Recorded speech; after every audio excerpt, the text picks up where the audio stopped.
Welcome back to Block TV. This is Black Hats, where we check out all the scams, frauds, and hacks facing the cryptosphere. Now, Amos Dove Silver, the founder of the marijuana marketplace Telegrass, which connected hundreds of thousands of customers and dealers through the Telegram app, was arrested in Ukraine and extradited to Israel to face trial. Now, in April, prosecutors filed indictments against 27 people, including Silver, suspected of involvement in Telegrass. The charges include drug trafficking, contributing to the delinquency of a minor, possession of drugs other than for personal consumption, obstruction of justice, money laundering, and tax evasion.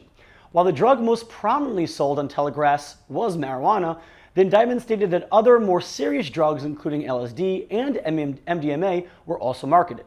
More than 3,000 drug dealers and more than 200,000 buyers at its peak were active in Telegrass. For good reason, too. Telegrass was a well-oiled machine with 18 different operational branches, from an HR department to marketing, activism, a spokesperson unit, customer service, and even an offshoot handling the organization's psychedelics and edibles business. Now, most of Telegrass's revenues came from the advertising commissions the dealers paid. Selling up to 50 grams a month was commission-free, but large-scale dealers who sold over a kilogram could end up paying $1,200,000 a month. Now, dealers and management accepted payment in Bitcoin as a way to evade authorities and avoid paying taxes. Now, unlike Silk Road, which was only accessible to those who used the dark web, this marketplace was accessible to whoever simply downloaded the Telegram app. This allowed anyone to easily access the drug marketplace in the same app their mom sends them blurry and way too close to the face selfies from her vacation. Now, the app presented a user-friendly interface where customers could scroll through a selection of drug dealers, each with their own personal branding. If a buyer saw something he liked, he would send a private message to the dealer through Telegram. Now, the dealer would then ask for identification, Telegram's own KYC procedure, if you would. First, the buyer would send their name and a photo of them holding their passport or other official ID, usually accompanied with a hand gesture that the dealer requests to know that the photo was actually taken at the time, such as putting certain fingers up or a video announcing the day's date and time. Now, the buyer was also required to send a screenshot of their Facebook page.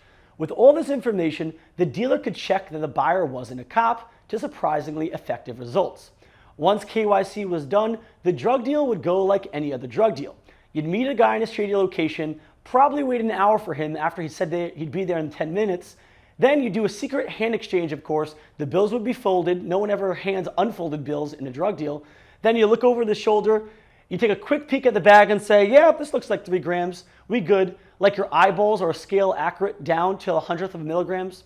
Now, remember how I started off by saying that Amos Dove Silver was extradited to Israel from the Ukraine? Well, that didn't go so smoothly at first.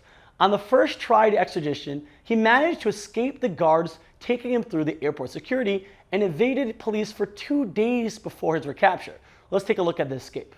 See, now there's Amos on the bottom left in the jacket, and the guards are the people, the 3 guys or the 2 guys on the right going through their own security. Now you see Amos on the left sneaking his way before finally making a dash for it, back through airport security, eventually running out the airport. And if you see, no one really cares or notices he's gone. Now, the one lady on next to the metal detector notices, but seemingly doesn't really understand that he's a fugitive. She just thinks that he's a guy who maybe forgot where he parked his car or something.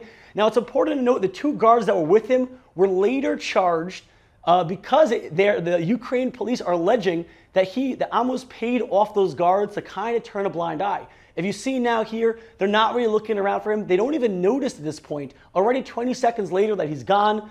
They're just minding their own business. And then eventually this guard kind of says, oh, wait, where did he go?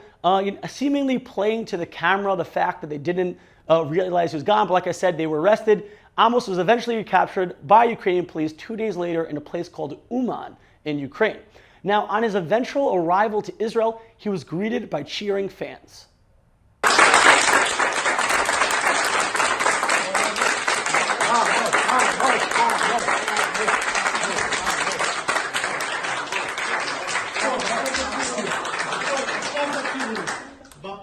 Yes, that was Amos there giving the thank you to his loyal fans, and not without good reason does he have fans.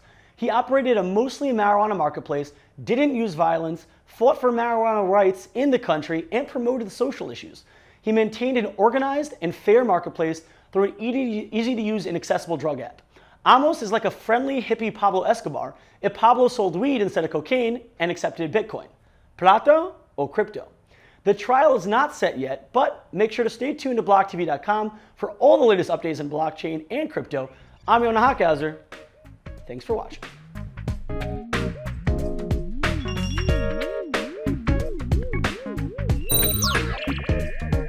For more news and updates, follow us on Twitter.